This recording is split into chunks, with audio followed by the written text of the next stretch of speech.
Get there in the end. Hello, everybody. Welcome to the Wild Portishead Show. There's always technical gremlins, isn't there?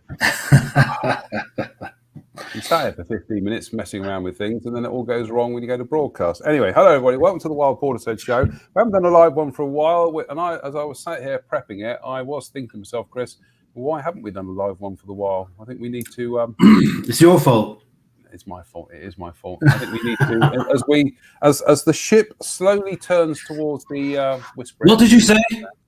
As the ship slowly turns. Oh, well, okay, it's all right. Okay, I got it. Yeah. I think we do need to do these more regularly, especially as this time of year it all starts getting a bit interesting in terms of wildlife and stuff. So it certainly anyway, is. We're here. We're back again tonight. So I was grateful to Chris for joining us, and we've got quite a number of topics to get through tonight and some links to share with you. But we're gonna start off tonight, Chris, with it's our personal bugbear, and bugs obviously being the thing that we're concerned about here, and that is glyphosates. Yes. Very interesting that we haven't got the full paper there to read. But in essence, it looks like they did a major test in America of a urine sample, human urine samples, and found it in a very high percentage, as you can see there. And of course, that it's been well known for some time that has links to cancer. And when you see some of the spraying that goes on, especially on windy days, you wonder how much of that stays in one place and how much of that actually spreads. So this has been something that's not just talked about here in Portishead. This is not an isolated thing. We've got our good friends in Yatton, Yatton and Consbury Wildlife Action Group, YACWAG, and Faith Moulin is leading a major campaign there to get weed killers banned from being used in public spaces. And so far, I have to say that she's got a petition up at the moment. I don't know if you've got access to that, Jonathan, but if we can get people to sign Faith's petition, I think that might be one way forward. So yeah, go to the petition page. Go to YACWAG. Use the link there. And this is Faith's petition. Pesticides in North Somerset. We're going to do this dot to dot, are we? Brilliant. Absolutely brilliant. Great way of showing people. So, yes. And of course, I think you, Jonathan, have been pointing out through our Facebook page that even though our town council do not accept its use, am I correct? Yep. It's continued to be used by North Somerset Council. Now, can I give you an update, because I know you've been pressurizing and Faith's been pressurizing. So can I give you an update via Twitter? Go on. This is a post which came in at 1924, so 24 minutes past 7, just before we went live. Right. And it's in response to a tweet that you put up, Jonathan. And can I read it to you? Can I read it to you? Go on. It's from the leader of the council. It's from the leader of North Somerset Council, Councillor Steve Bridger. And it says this: I have asked officers to plan for a pesticide-free regime, and this is being accelerated. We'll announce when ready. Councillors and residents all need to understand the implications and what measures need to be put in place. Now, one of those measures could be that we all take ownership of, for instance, the weeds outside our house. I'm calling them weeds because that's what people call them. I would call them wildflowers, but that's what people would call them. This isn't a new idea. I grew up in Portishead with people just doing that. They just literally went out and scraped the weed. Now, my own personal opinion, what I do outside my house and when I'm on my walks around Portishead is I actually survey. So I survey the wildflowers that are trying to come through the tarmac and the concrete. I find it absolutely fascinating that nature's trying to fight back. And again, this is a personal opinion, but I feel that we go through many, many months of not having access to wildflowers, even in the countryside, even in our parks, simply because it's the wrong time of year. And the moment they start popping their heads up, we try and get rid of them. So actually, I quite like to see the difference. So you have that winter, which is quite stale, and but then you have the spring and the summer where the flowers are really trying to get going and get through. And I've been amazed walking and surveying throughout Portishead in the tarmac areas, so to speak, how many things like different species of bees there are hovering over tarmac, pollinating flowers which are coming up, and the diversity of flowers is absolutely incredible. I'm hoping you've got a picture of one outside our house. I think you have. We should have. Sorry, I'm tasking you here. I know. The one we've got outside your house is bear with. We've had poppies as well, and they're all up against the wall. And of course, that's where. No, not that one. Not that one. No. Not that one. Not that one. We'll come on to those in a minute. Hang about. Let's cycle through the pictures and we'll find it in a minute. That's it's not that one. It's not that one. I thought we had these in an order, Chris, and then Chris lobs the order out. No, we haven't got a picture of. Oh, where did that go then? Okay, all right. Let's stick with these then, of course, because one of my favourite places to survey is around St. Peter's Church. So if you go back to the church, there's St. Peter's Church. It's absolutely great. I love looking at the walls and the edges there, and I find quite a diversity of plants there. So if you go to the next one.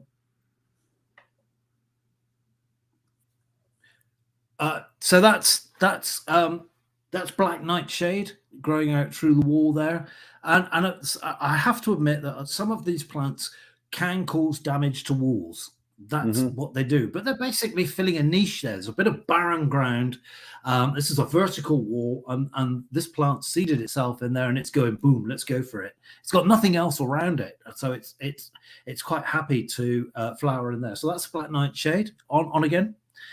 This is beautiful. I absolutely love this. It's gorgeous. This is ivy leaf toad flax. So you can see those beautiful little purple flower heads there. Let's have a close up there. Isn't it gorgeous? Absolutely gorgeous. And this can be literally full of bees and other pollinators. I say other pollinators. We seem to put bees into the category of being the only pollinators. Wasps, hornets, even flies. And hoverflies, they can all be pollinators. Wasps as well, they can be pollinators. So pollinators.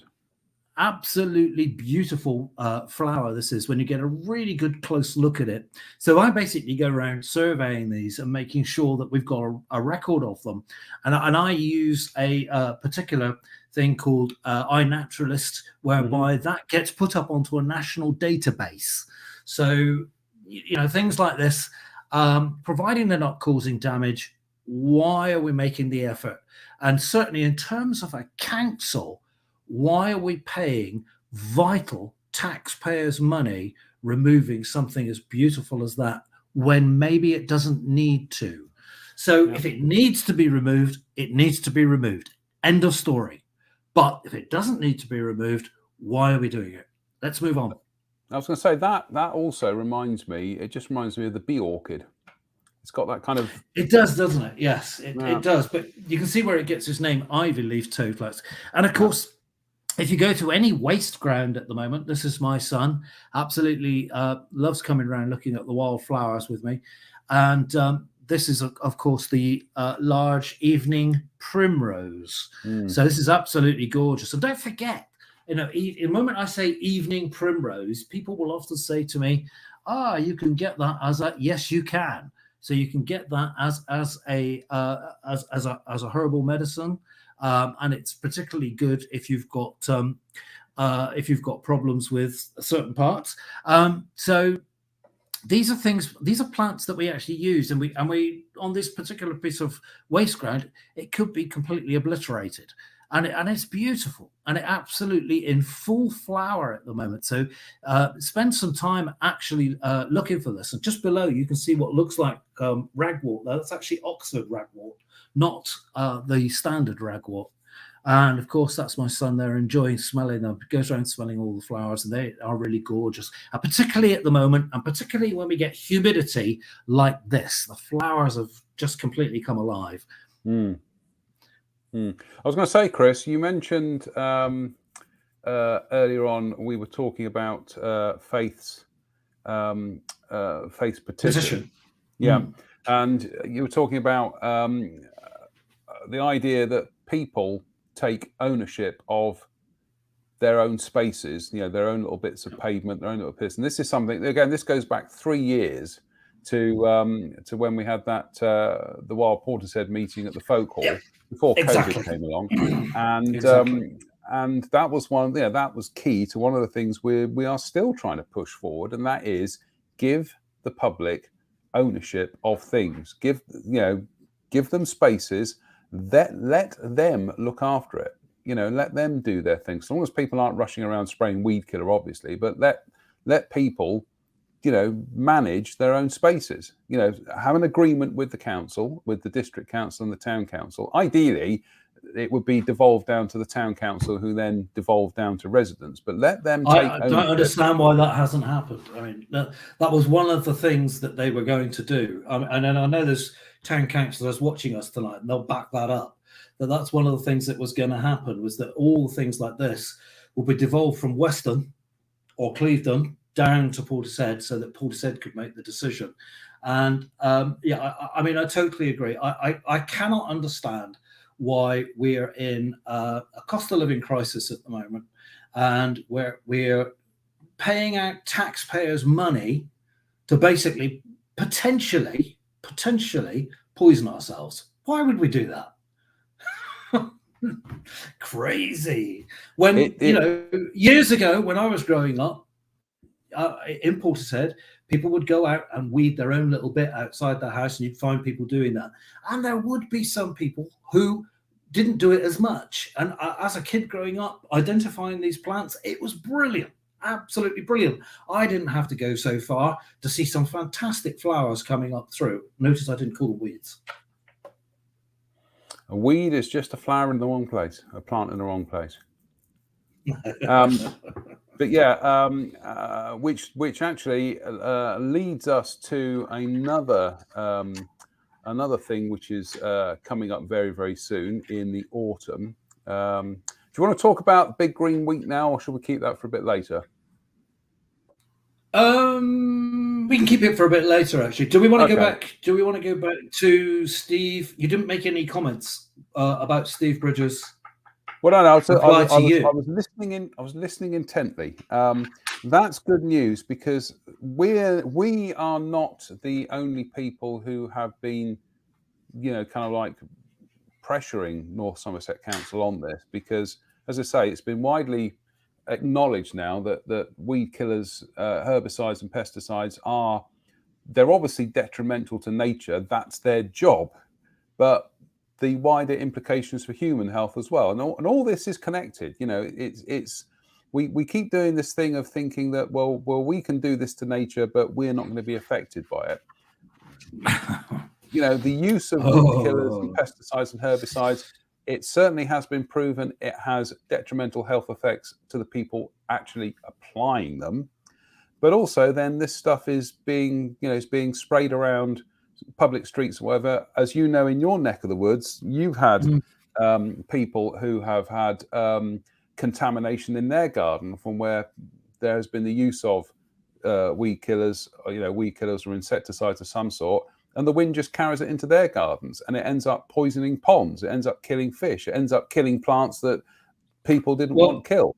I think I'm not going to speak on behalf of Faith, but I can remember Faith telling me, and again, you're going back to the 2019 meeting we had in the Folk Hall. I can remember Faith in Yatton telling me prior to our meeting, and it's something I used in the meeting, and that is that she said when they were out on a very, very windy day, spraying this stuff, fully suited up, spraying this stuff around a school where the children were playing in the playground and the wind blowing straight in. It's frightening, absolutely frightening.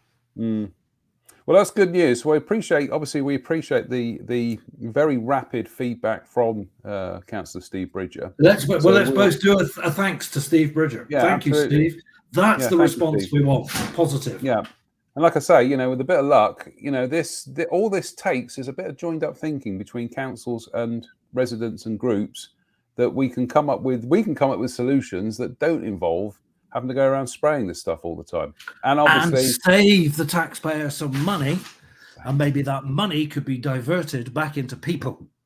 Exactly. We're going to talk now about what goes on what goes on out of sight, out of mind, I think is a good way of putting this. And this is, if you walk along Wyndham Way, Yep, there are some splendid flower displays. Oh, absolutely incredible, beautiful. Absolutely, I wish I could grow flowers like this. But there are some absolutely, splendid flower displays, which rightfully earn us, gold medals and things.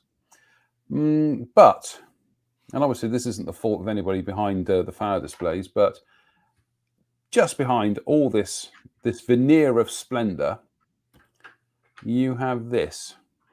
Yes, literally, and you just literally stick your head above these flowers and you start looking down into one of our main ditches, and this is what you've got. It's litter everywhere. There's two more pictures that go with that. Yeah.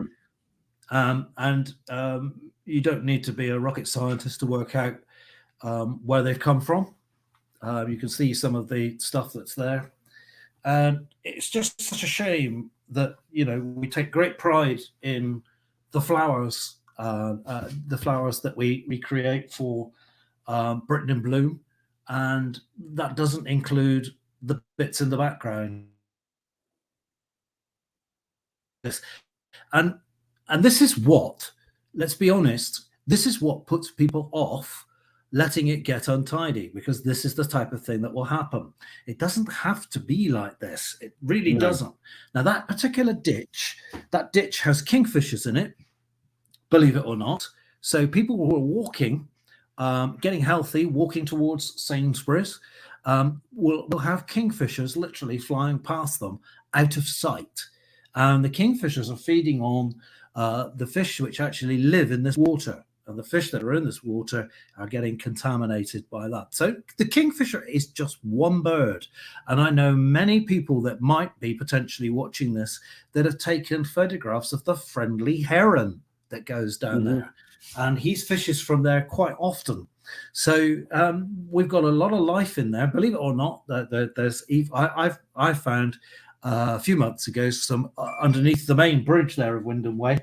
I actually found some otter scat. So there's otter moving through there, and I reckon quite regularly, and water vole as well. So we've got a lot of wildlife in that ditch. And the reason why it's there is because it's so vegetation-wise untidy. It gives them cover. So if you were to go down onto the Somerset levels and see some of the best ditches down there, you'll see what I mean, because those are basically vegetation-wise very, very closed in with vegetation. That's what it needs to be. But obviously in an urban environment, that attracts the litter. So it's an observation, I think, this one, as to when you look behind the scenes, there are problems which obviously we can sort out. But what we've got to do is not just sort it out, stop it from happening. I was just thinking here this evening, what I might do tomorrow morning is fire a letter off to a large supermarket in the vicinity and a large fast food franchise in the vicinity and say to them, right, we can identify a lot of these things as belonging to you. What are you going to do to help clean this all up? Yeah, what we don't want to get into the mold of is having to clean this up every month. What we want to do is, can we change, we need to go back to basics. Can we change hearts and minds? Are we going to be able to change hearts and minds? Should we put up interpretation? So again, if there's somebody listening from the town council at the moment, if we put up interpretation, would that work? Would people actually take notice? These are just things plucked out of thin air. But we've got to find some way of stopping us having to do it every month, because that's what we'll get into. If we can stop it happening, then we have a much healthier watercourse system through there. In terms of interpretation boards, Chris, you know a designer, I know a designer, me. Be quite happy to supply designs for interpretation boards, photographs, everything, absolutely free. All that the town council have to pay for is to get the things made and installed. So we can do that. That's something we can materially do. Just needs. That's really great. Shall we ask whether we've got a town councillor on at the moment that can give us a like for your latest comment? Are you watching the Facebook page? Keep our fingers crossed. I know when it comes to some of the ideas going forward for the Slade Road play area, that's one of the things that I was very keen to press upon the councillors that I met, is let's have interpretation boards. I like to see more interpretation boards along Portishead seafront as well, because there's lots of things going along that section of seafront between Battery Point and the Lido, but there's nothing to tell people. Oh, brilliant flowers. Yeah, absolutely. Yes, it's brilliant flowers, and it's special at different times of the year as well. So, I mean, our coastal area up to the Lido from the lake grounds itself is absolutely magnificent for passage birds, for birds coming in for the winter, and then the spring birds going out. Oh, it's just amazing. Sorry. No, absolutely. We will move on to. We were talking about nature. Not nature making a recovery, but nature doing its thing at the moment. I think it's a good way of putting it. Yeah. And nature isn't all doom and gloom, is it? No, absolutely not. No. And certainly there are success stories, and there are things, there are good signs. I know we're talking about it's not been a particularly great year for breeding birds, but we'll come to that in a minute. But this is a photograph you took. I know many people are going to look at that and say it's a bee or it's a wasp. Many people actually confuse it and say it's a hornet. It's actually the hornet moth. So it's the lunar hornet moth, and it's one. I've got goat willow growing in the garden, and it appears round the goat willow. And this year I've had one. Last year I had two.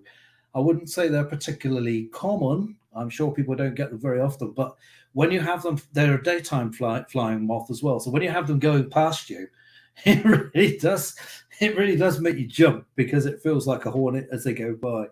But they are very special indeed. But in terms of the whole garden, it's been we've been here since 1993, and I would say it's the worst year for insects that we've ever experienced.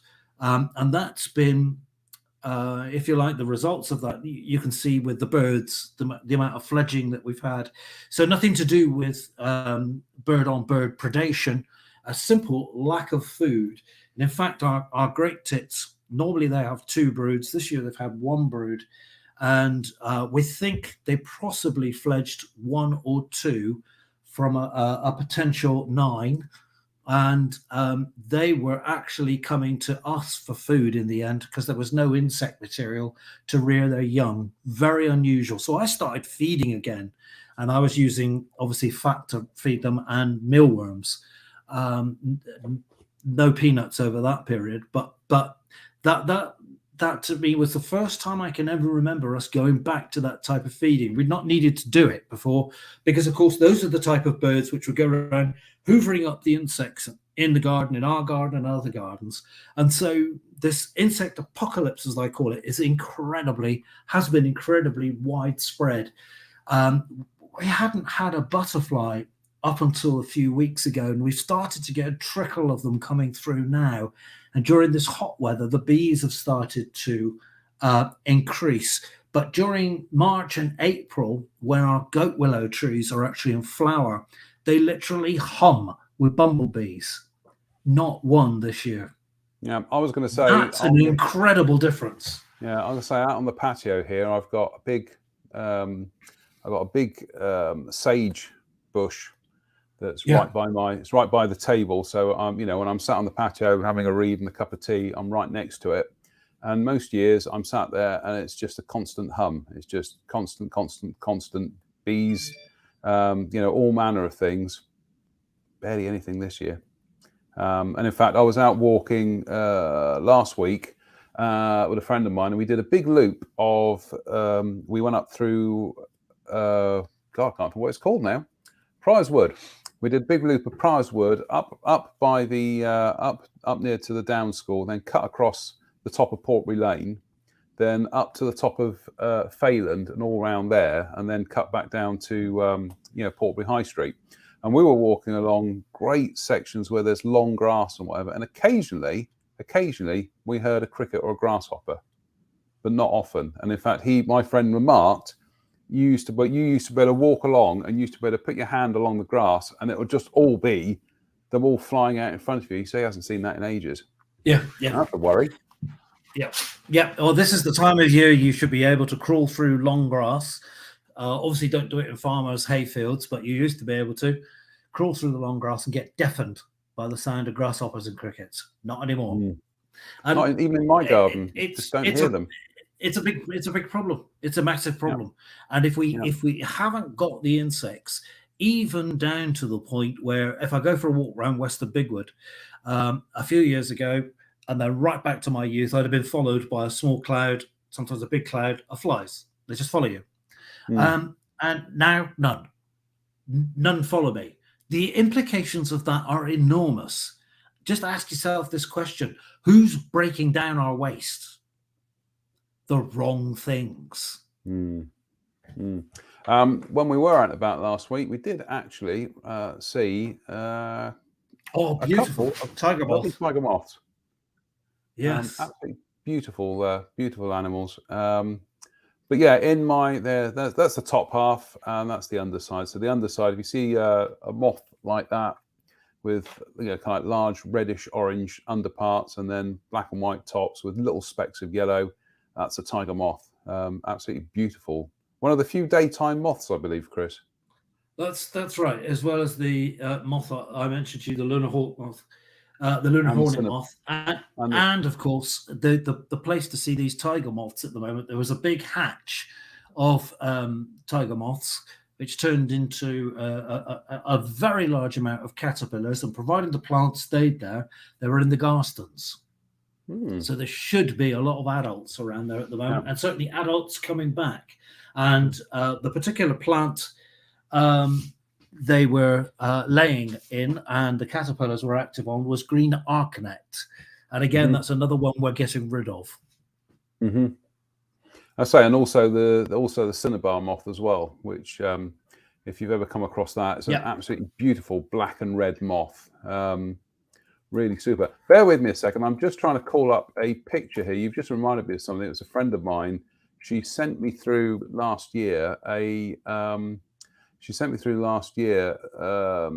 was some ragwort that she'd been asked to clear from somebody's garden, and she sent me a picture, and I said no, don't touch it, because the ragwort was absolutely teeming with cinnabar moth caterpillars. And we're talking about dozens and dozens and dozens of the things. Unfortunately, I can't find the picture. Ragwort, of course, is problematical because it's poisonous to horses. But beyond that, in your garden, there's not really that many other animals that are going to start eating ragwort. I think if you've got a garden and you're close to somewhere where there's livestock, you should be respectful. Because of course the seeds from the ragwort will fly, but there's many places in Portishead at the moment where the ragwort can be left, and the cinnabar moth, of course, caterpillars can carry on. In fact, I did a big world wildlife walk last Friday, and we were actually surveying where the cinnabar moths were with the community down there. And that was quite deliberate there, because of course within the urban area of wool as well. There's no threat to livestock whatsoever. Yeah. I'll probably find... no, that's a death's head moth. Oh, there we go. Found them. Bear with me. I'm just going to try and call up these images. So you're always doing this on the fly. Here we go. Chrome tab. I think it's... I was just looking at the Facebook page to see if we've got any messages yet, but we haven't. No, not that one. That's a separate video. There's nothing like being professional, and trust me, this is nothing like being professional. Here we go. This is the picture she sent me of the cinnabar moth caterpillars. Oh yeah, that's them. Yeah.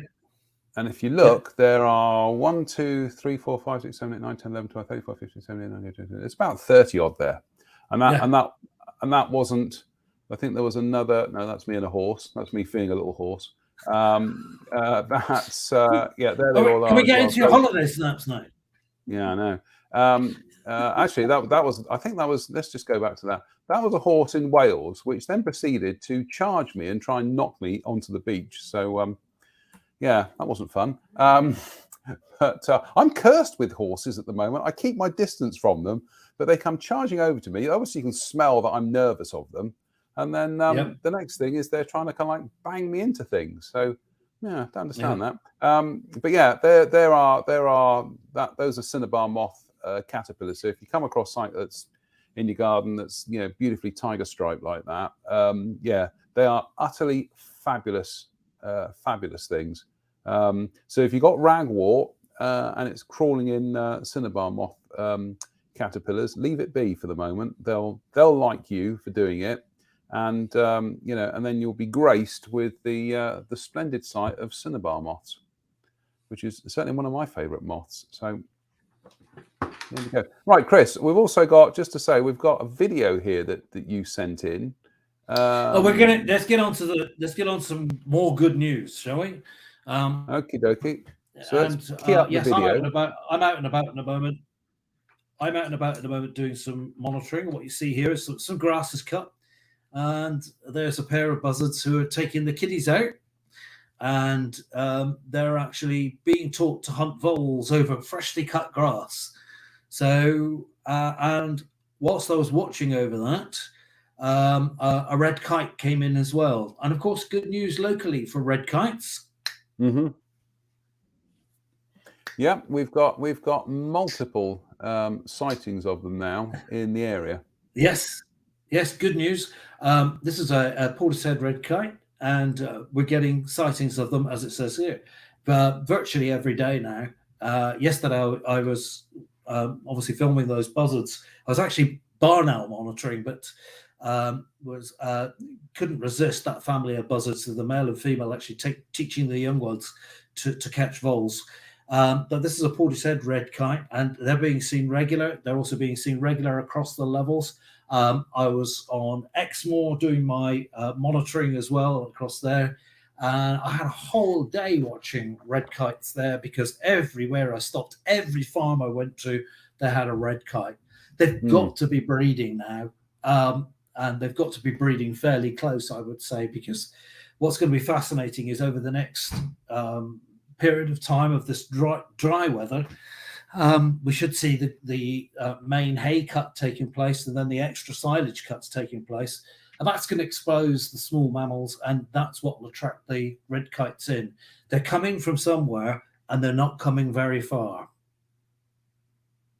Well, I know when I was up in Oxfordshire, literally, I think it was the year before last, and I'd read a magazine article saying that there were increased sightings of red kites in and around kind of like, you know, Oxfordshire and on the kind of borders there. And as we were driving along, I suddenly craned out and said, "Goodness me, it's a red kite."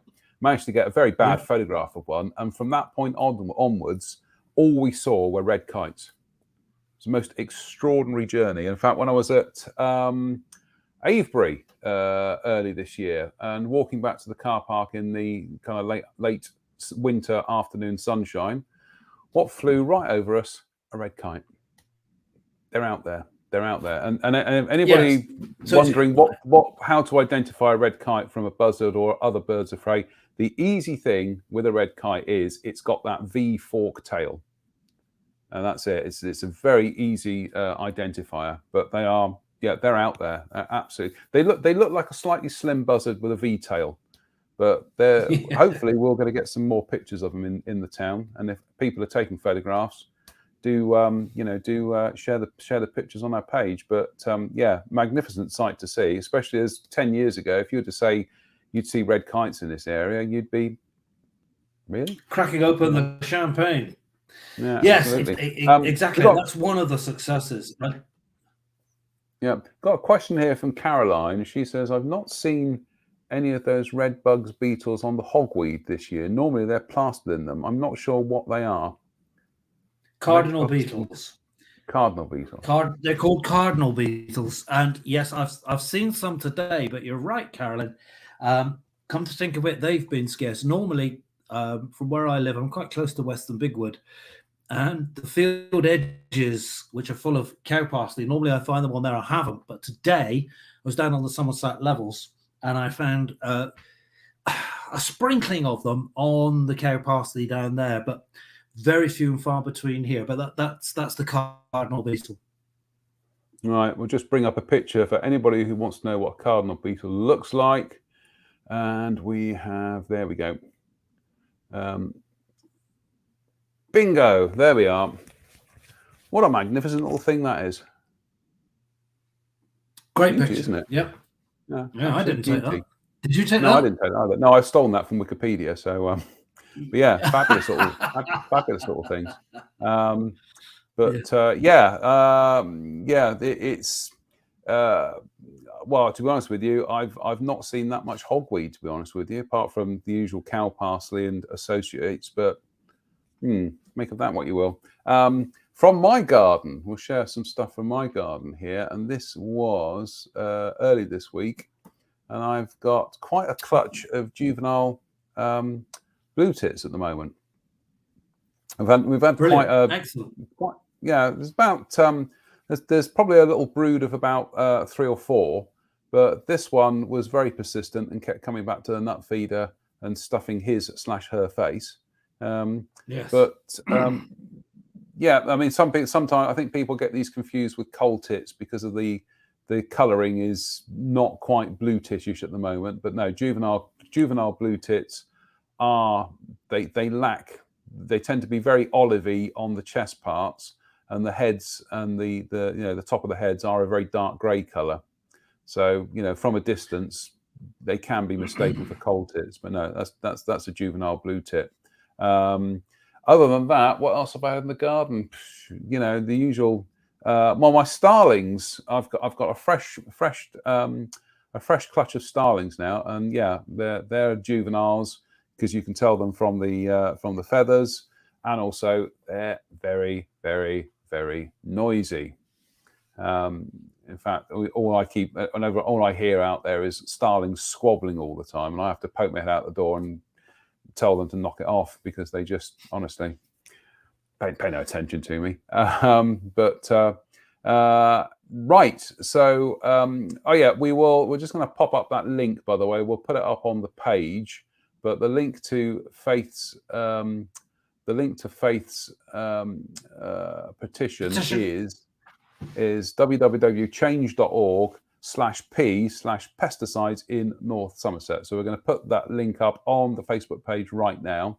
So if you want to go along and add your name to it. But like I say, it's good news to hear from Steve Bridger this evening that, fingers crossed, North Somerset Council will be taking a more proactive stance about phasing weed killers and herbicides out.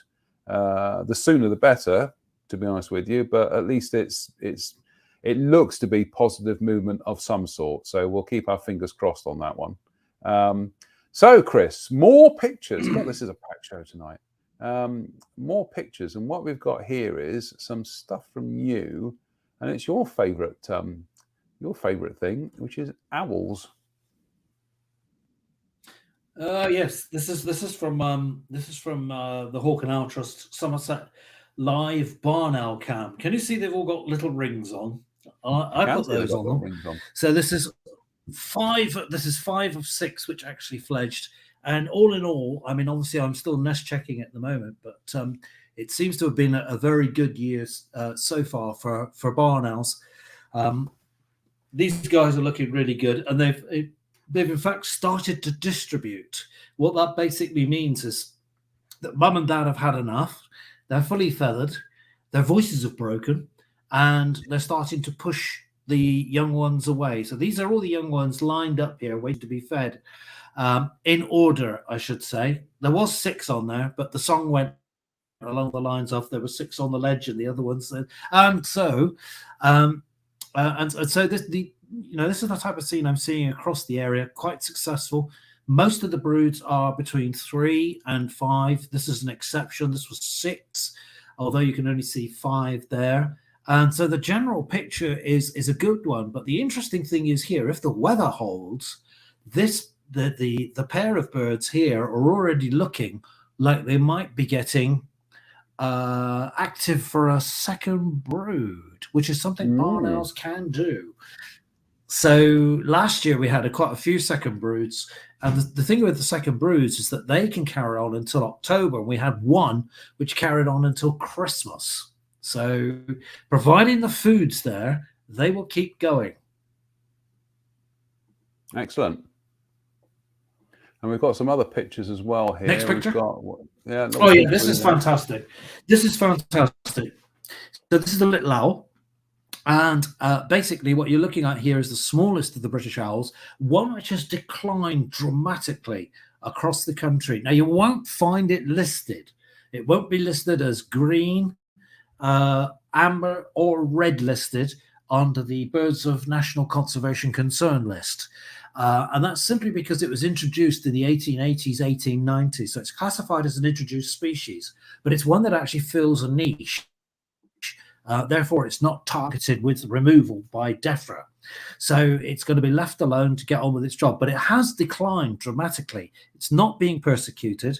There are several theories as to why it's declined. But the point about this story is that last Wednesday evening, when I was out monitoring barn owls, we went to sites where we hadn't seen little owls for at least 20 years. And prior to that 20 years, we would always record little owl. Now, at 2 of the 5 sites that we visited, there were suddenly little owls again. And so it points the way. And since I put that on the Hawk and Owl Trust Facebook page, other people have been saying, that's funny. We've started to see ours again, after an absence of 15 years, after an absence of 5 years. So the general feeling is that there may be a recovery taking place. And that's the brilliant thing about nature. It will try and recover. And if it's got the tools to recover, if we can help it along the way, by providing nesting boxes, by providing the right type of habitat, then it will ease its passage to full recovery, because this bird should be very, very common. And in fact, in Portishead, they used to be incredibly common. They used to be where the police HQ is now, in big numbers. There used to be 8 pairs around there. I used to survey them every year. There used to be a pair where Slade Road playing field is now. A pair used to live down there. I used to hear them calling most evenings. And I'd like to hear from anybody local who still sees little owl, particularly if you live around the Clapton area. Western Ingordano, I have reason to believe there's a pair still there. I stand to be corrected. But as far as the rest of Portishead goes, I think they're very, very few and far between. But glimmers of hope, the sign of a beginning of a recovery. We need to do an owl survey in Portishead, really, don't we? It can be done. Because there's a question here from Joshua, age 7, and Joshua says, how many types of owls are in Portishead?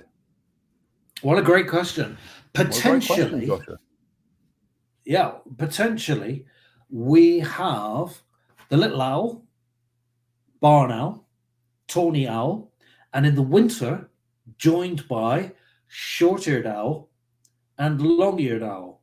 Now, on the fields surrounding Royal Portbury Dock, I made those fields very, very famous nationally in the early 1990s because one field had all 5 species.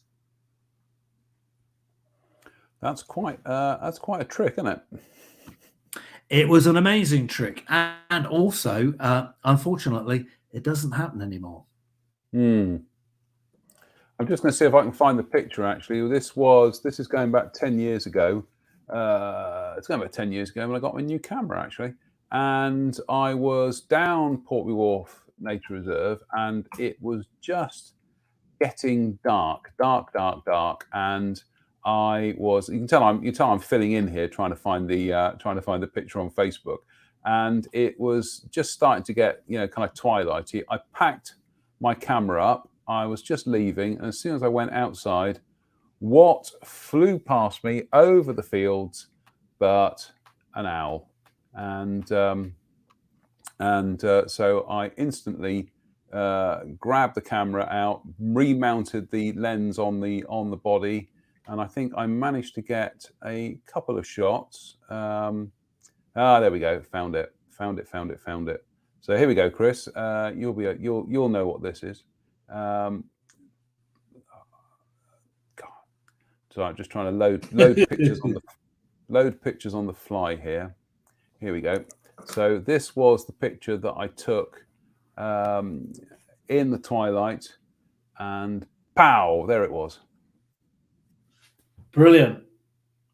Well, I'm just loading one up to you now. I don't know if it'll get through to you in time. Yeah. And also, it's footage of a barn owl actually hunting at Portby.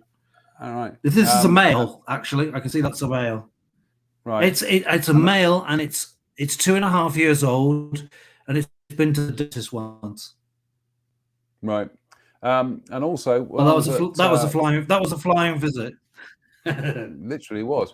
And then I was up at Prizewood last year, and I was walking across one of the fields, and I could see a bird up in the tree, and I thought, well, I'll take some pictures and then see what it is when I get back. And lo and behold, that's brilliant. Yes. Glaring back at me. Do you know what? I've forgotten you took that picture. That's a young bird. So there's a nest there. That's really, really interesting. That was autumn last year. There's actually a nest there, and I know where you took that picture, and it's a place where, if you were to describe a little owl's habitat, that would be the idyllic place. Yeah, let's just say it was right by what we tend to refer to as my tree. So anybody who knows, anybody who follows my posts on Facebook knows that every autumn I'll take a photograph of a tree and say, "Hello, tree." It was right by the Hello Tree. So, but yeah, that was quite something. Also, Chris, I've just got to put this up actually, because this is one of the. Let's get rid of that. This is one of the rare occasions where your field of work and my field of work actually collide, and that is with that. And yeah. Oh wow, that's brilliant. Now that was a whole series that they did back in the late 70s, or they did a robin, bullfinch, blue tits. They did a kingfisher, a very odd looking kingfisher, a little owl. There was a range of about half a dozen. And I know a few years ago, Simon King got in contact with me to say, was there a chance that they could reissue these, because they're ideal teaching aids for kids who have got, have got visual disabilities. Yeah, definitely. But the problem is in order to do a run of even if you just do a run of about, to get a tool up and running and everything, unfortunately, you're looking at thousands and thousands of pounds just to. It's a shame, because now is the time to do something like this, because everybody's talking about nature recovery, getting back to nature, health and well-being, nature. On it goes. That I've sent that video to you, and it's uploaded. You should have it. Okay.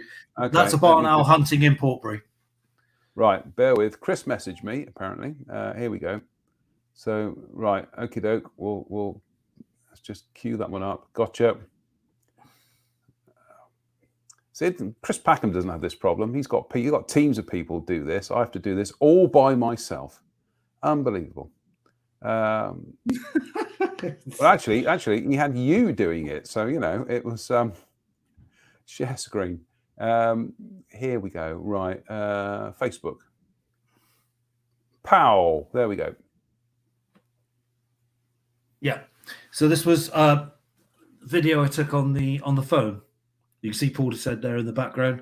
There's a lovely male out hunting, and it slows down lovely so that you can see its eyes really looking down and concentrating. And it's not just using its eyes; it's also its hearing as well. So it's sensing the voles that are underneath it. You see that lovely, beautiful white underside, which proves that it's a male. So the females are just slightly darker down the front or heavily spotted. You can see the bird there taking off, coming out of the grass. Hasn't got anything with it. So I actually started shooting that as it came up from the grass. Sadly, Facebook's degraded the quality a little bit, but you can really get a good view of this bird as it comes past. Brilliant. Back to normal speed and disappearing off. So yes, so to Joshua, that's we have barn owls, and I wonder if Joshua can tell us what owls he can hear at night. Well, I think that's a question back. We don't normally do that, do we? Yeah, we need to have an owl survey. I think we need to kind of like pinpoint where we need to do lots of surveys. Yeah. Yeah. This is going to just keep going on and on. Yeah, I hear them all the time around here because obviously I've got where I live, we've got Eastwood literally almost abuts onto us, and living in the Wood Hill area, guess what? We've got lots of trees, so so you hear them all the time. But yeah, I think let me write that down, and we'll start seeing what we can do about that. I think we can try a citizen science project there, Chris. Is do some owl surveys around Portishead. And we've got one last picture from you, and that's that one, which I actually think looks like an owl version of you, but it's the 1970s look. This is one of the young ones. So basically, when the young ones are at this stage, we get them out from the nest. Obviously, we're not disturbing the parents. The parents are very sensible once the owlets reach this age, because if they see the parents, the owlets go berserk and they make lots of noise. So there's no point sleeping with the kiddies once they reach this age. So the parents sleep separately, well away from them. So this is safe then for me to go into the nest, remove the young. I could check their health, and at the same time, I could put an identification aluminium ring on their leg. And obviously, if the aluminium ring is found, then it's bad consequences for the owl, because it means it's probably been killed by something. But it gives us a lot of data. It gives us how far they travel away from the parental nest site. It also tells us how long they live. And an example of that would be one particular bird, which I rung on around Shatwick Heath, which turned up 7 years later, dead on a road by one of the big by Richmond Park. So it had been hunting Richmond Park in London. That says to me several things. The quality of Richmond Park as far as voles go has gone up dramatically. Also tells me the roads are a bit of an issue for it, but it survived 7 years and it hadn't only just got there. Incredible. Absolutely incredible. Got a response here. Joshua has tawny owls out of his bedroom window by Highdown School. So excellent. There we go. We can start off. We'll pull up a map and we'll instantly put a pin in it to say that we know we've got tawny owls. Got tawny owls up by Highdown, and of course we know people who live down in Northwest, and I'm sure we can get them roped in to do some owl observations. We've also got, Chris, before we leave tonight, goodness me, we've filled an hour up. We've also got, I know, unbelievable. We've also got something that you want to talk about, and that is the Great Big Week. Yes. So I went to a meeting this afternoon, and that was the first meeting of what's going to be some events taking place. Don't know what at the moment. We're just putting ideas together for a great green week. It's being done right throughout North Somerset, and of course Portishead's going to have its own this time round. And a lot of this will be done out of Portishead Town Council and will be done by groups like ourselves. And so the other thing here is I think to say, Jonathan, with that, what we really need, there's yourself, there's myself, there's Laura, and what we need is more people on board to help us to deliver when things like this come up. We really need some help. So if anybody wants to get involved with Wild Portishead, for goodness sake, do. It's not just the three of us. It needs to, we do need more help. And I think the power of Wild Portishead is coming through when there is a problem, when there is an issue, we're there to try and start shouting and bawling about getting change, about creating change. So positive change, Chris. Absolutely. And that's what it's all about. So the Great Green Week, if you go back to the dates, just remind everybody when this is happening. The events haven't been planned yet, but I've already thrown my hat into the ring. I'm going to be starting to lead some wildlife walks in the urban area throughout the course of this week. So watch out for those and get signed up. Other people are going to be doing other things. I also suggested, I don't know if Laura's listening to this at the moment, I've got a funny sneaking suspicion that she is. I also suggested that we should have a music competition whereby we get local musicians, bands, or whatever to create green song to go into a competition for that particular event. And I think yourself, myself, and Laura should get together and do our own.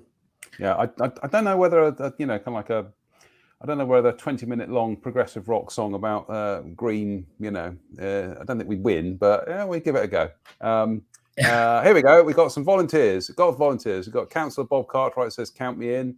And we've got Caroline says, count me in, like to get involved. So there we go. We've got 2 volunteers already. Excellent. That's what we need. That's what we need. And we need more. We need more people.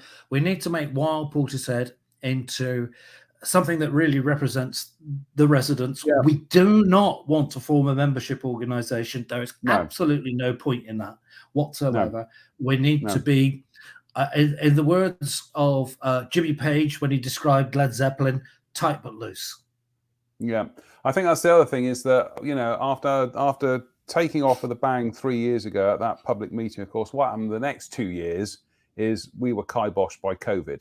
We just couldn't get anything going. We were kiboshed by COVID and North Somerset Council, thank you. And that as well. But we are, fingers crossed, we're hopefully forming a better relationship with North Somerset Council, and as much as we are able to get them to listen and take positive steps if there are things that are problems. So, let's keep our fingers crossed here. Thank you, Steve Bridger. Thank you, Steve Bridger. So this is the Great Big Green Week, which is between the 24th of September and the 2nd of October this year. If you go on there, you can click on the page. What I like about this, Chris, is that these aren't events that are being handed from the top down. This is encouraging people to actually organise things themselves. And that's the best way to get people kind of motivated and involved. Absolutely. So, yes, the only way they will be successful is if the message is spread about them, which is something I brought up. Communications. Communications is a real problem, and we've got to find ways of getting this out to the population. If they don't want to come, they won't read it, they won't look at it. That's fine, absolutely fine. But what we don't want to do is put on some fantastic events for people, and then they turn around at the end of the week and say, I didn't even know it was on. I would have loved to have come. How many times do I hear that? Too many. And that's the problem. Communications has become diluted. That's the problem. And I think this is one of the things that you and I are very keen to emphasise going back 3 years again when we had that public meeting, was that these things can only work if you can encourage people to take part. You can't impose it. You can't. Yeah, exactly. You can't impose things. It's got to be, to use, I know we're going into corny cliches here, but it has to grow from the ground up. You just absolutely. Sorry, I was laughing. Oh, Chris has broken his internet. And it sounded like going through a vocoder, which I thought was highly hilarious. What we've just been talking about. Yeah, no, your signal broke up there. I think when you wave your hands in front of your MacBook, you disrupt the Wi-Fi signal. So there we go. And Laura says, she says, I'm wondering about joint schools project. Portishead kids to write a green song. There we go, Laura. Laura's just volunteered Brilliant. herself for a task there. Excellent, Yeah. well done. She's good at doing that. Yeah. Chris, well, actually, we've managed to fill an hour tonight, and this has reminded me that we do need to do these more often, do them once a month. So, and also see if we can actually get out and do one together in a location somewhere, Slade Road or something, But we definitely need to be out and about doing these things more often now. So, yeah, definitely. I think that's better. Unfortunately, I don't have my bell up here because I always do this on my web shows. It's always to go. Any other business? Yeah, what are you drinking tonight? You normally get a pint now, tonight. and I'm not drinking tonight. I thought if it's ghost story night, you drink. It's not ghost story night tonight. But now you planted the idea in my head. No, I'm going to try not to tonight. It's Wednesday's ghost stories. So, and in fact, I can announce I am actually researching my own ghost story book at the moment. So if anybody out there has got their own stories of the supernatural, get in contact with me via Wild Portishead, because we're putting together stuff and whatever. And in fact, I know we were talking about some of the stuff around here to do with the Monmouth Rebellion. That there were, exactly. So start off in one direction and it always ends on the supernatural. But anyway, big thank you to Chris for joining me tonight. Big thank you to everybody who's tuned in as well. Thank you for your feedback. It looks like we've already got some volunteers here for the Big Green Week, so that's excellent. We will endeavour to be back, try and do another show next month, hopefully. And again, thank you to everybody. Thank you to everybody who has in recent weeks kind of got on the case when it comes to the use of these pesticides and herbicides, because that weight of protest does have, it does have an impact. And again, we will say thank you to Councillor Steve Bridger for actually listening. And, with a bit of luck now, they are actually going to facilitate a positive outcome, so that we're not having to kind of constantly wonder why, in the middle of a rewilding situation, why is a council going around spraying weed killer everywhere? And also, what we should say is a shout out to our own council, Portishead Town Council, who had already banned it. Yeah, thank you. So, on that note, just to say thank you to everybody who's tuned in. We will try and be back in a month's time. And we'll obviously try and keep you updated on various things, but do go and follow some of these links that we've put up for the Big Green event, and also for Faith's weed killer petition. Until then, from us both, I got a song to write.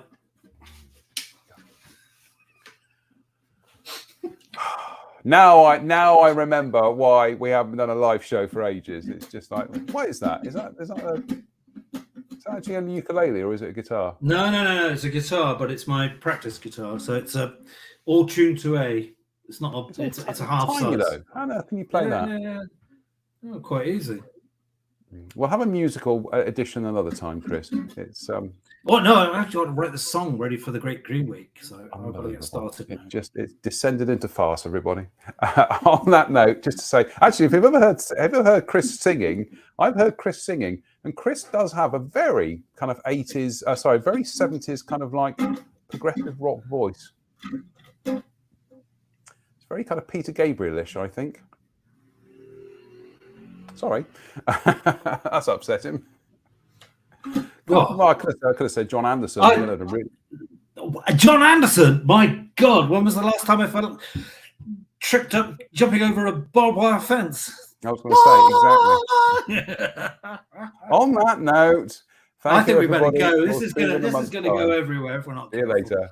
Take care, everybody. Bye for now. Bye.